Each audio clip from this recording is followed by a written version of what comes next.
د کوئټه ډیولپمنٹ معاذ رهنما جناب سید فضل الرحمن شاه صاحب ته چې هغه راشي د خپلو زړونو خیالاتو اظهار وکړي. ونصلي على رسوله الكريم أما بعد فأعوذ بالله من الشيطان الرجيم بسم الله الرحمن الرحيم رب اشرح لي صدري ويسر لي أمري واحلل عقدة من لساني يفقهوا قولي. د الکوزي قومي اتحاد مشر او د دې اتحاد تمام سپینږیرو ځوانانو کشرانو زموږ شکریه ادا کوو چې د کوئټه ډیولپمنټ محاذ د پاره د استقبالیه منعقد کړې ده. موږ د زړه له کومې د تمام ځوانانو سپینږیرو شکریه ادا کوو چې کوئټه ډیولپمنټ محاذ مقصد دا دی چې موږ په دې ښار کې اوسېږو او په دې ښار کې ډېرې ستونزې دي چې د ګیس مسایل دي، د بجلي دي، د امن و امان دي، د سیوریج مسایل دي، په مختلفو علاقو کې مختلفه مسایل دي.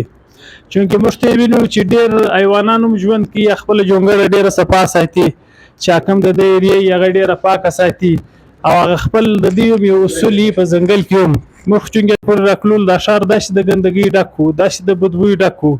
مطلب 2 کتره باران یو غنټه نه ایسوي، دا د ګټر اوبه یې پر دا روډ باندې ته یقین وکړه. زه پر دا موټرسایکل را روان وم چې د بدبوی د وجې څه دا د کالج وځه لمونځ به څه ته راکوو، کالي به مې نو اوس هم مردار دي د سیوریج د وجې څه، یعنې ډېره غټه مسله په ښار کې د سیوریج ده.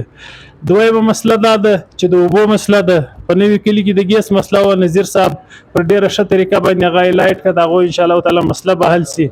د پلانو د روډو مسایل دي. نو کوئټه ډیولپمنټ محاذ چې دي زموږ دا بنیادي کم مسایل چې دي هغه موږ ستې په کومک باندې و پای ته رسوو، چونکې موږ ستې د مشورې در حده پورې، ستې سره د احتجاج در حده پورې، ستې اواز د بالا او کامو پر د رسېدو در حده پورې ستې کومک کوو.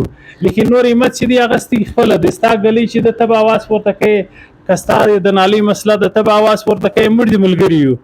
نو د راز ساته پورې چې په تی کې بیداري نه وي راغلې، تی همت و جرأت و حوصله نه وي پیدا کړې، داسې مسایل ګوندیوالي سي پر مخ مطلب حل کېدلی نه سي. نو داسې ډېر ښه اتحاد دی ماشاءالله. نور هم د ملګري پر لاره کواړه کې یو چې څه مسایل دي د دې زموږ پر مخ کښېږدي دي چې څه زموږ معاونت و هغه به د عبدالمتین اخندزاده صاحب په قیادت کې انشاءالله او دا نور ملګري ټول زموږ ټیم را سره دی، په کومک سره به انشاءالله مخ ته بیایو.